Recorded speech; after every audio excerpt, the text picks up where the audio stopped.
আমার সামনে আছে রক্তকরবী।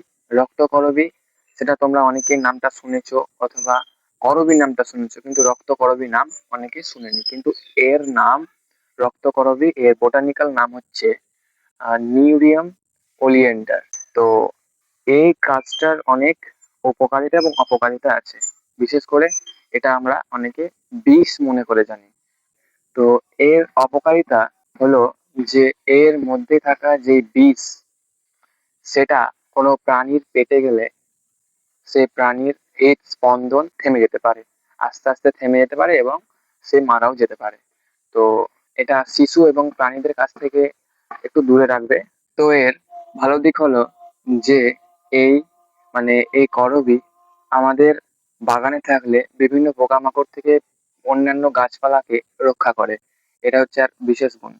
এর আরো একটি গুণ হলো যে এই আমাদের বাতাসে থাকা বিভিন্ন দূষিত পদার্থ সে কিন্তু গ্রহণ করতে পারে এবং আমাদের দূষণ থেকে মুক্ত হতে পারে।